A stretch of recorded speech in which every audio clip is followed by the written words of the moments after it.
ভারতীয় নতুন পুরনো বহু অভিনেত্রীর সঙ্গে কাজ করেছেন ঢাকাই মেগাস্টার শাকিব খান।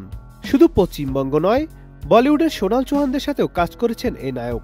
এবার নতুন ছবির ঘোষণা আসতেই অন্যরকম এক দাবি করে বসল এই নায়কের ভক্তরা। আসছে নতুন বছর শুরু হবে শাকিব খানের নতুন ছবি তাণ্ডবের শুটিং। বর্তমানে শাকিব খান ব্যস্ত রয়েছেন বরবাদ ছবির শুটিং নিয়ে। এতে তার বিপরীতে অভিনয় করেছেন প্রিয়তমা খ্যাত পশ্চিমবঙ্গের নায়িকা ইধিকা পাল। তবে শাকিব খানের ভক্তরা চাইছেন ইধিকার সাথে তো ব্লকবাস্টার ছবি হলোই, এবার প্রিয় নায়কের বিপরীতে তারা চান পাকিস্তানি কোনো নায়িকা। Double million offer Walton fridge কিনে পেতে পারেন 20 লক্ষ টাকা, রয়েছে কোটি কোটি টাকার নিশ্চিত উপহার। গেল জুলাই মাসে দুবাই গিয়ে সেখানকার একাধিক সংবাদ মাধ্যমে শাকিব নিজেও পাকিস্তানি নায়িকাদের সঙ্গে কাজের ইচ্ছে পোষণ করেন, আর তার সিনেমাগুলো সেখানে কিভাবে মুক্তি দেওয়া যায় সেই চেষ্টাও করবেন তিনি।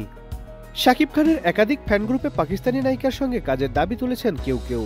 পাকিস্তানি বেশ কিছু নায়িকা রয়েছে যারা বাংলাদেশে তুমুল জনপ্রিয়, আর এদের মধ্যে রয়েছেন ডুরিফি শান সালিম, হানিয়া আমির, ইউমানা জাইদি, হিনা আফ্রিদি সহ অনেকেই। পাকিস্তানের বেশ কিছু ড্রামা বাংলাদেশের জনপ্রিয়তা লাভ করেছে, আর এদের মধ্যে শাকিব খানের নতুন প্রজেক্টে এদের যে কোনো একজনকে দেখতে চায় ভক্তরা। মেগাস্টার শাকিব খানের পরবর্তী কোনো সিনেমায় পাকিস্তানের কোনো অ্যাক্ট্রেস যেমন হানিয়া আমির কিংবা মাহিরা খান এরকম যারা আছেন তারা যদি কাস্টিং রোলে থাকে, এটা আসলেই অনেক ইতিবাচক একটা ভূমিকা পালন করবে। শাকিবের প্রত্যেকটা নতুন প্রজেক্টে নতুন নতুন মুখ দেখতে চান তারা। আসছে ঈদ উল ফিতরে মুক্তি পাবে বহুল প্রতীক্ষিত ব্যয়বহুল সিনেমা বরবাদ। মেহেদী হাসান হৃদয়ের পরিচালনায় এ ছবিতে শাকিব খান ছাড়াও থাকবেন ওপার বাংলার ইধিকা পাল, যিশু সেনগুপ্ত সহ অনেকেই।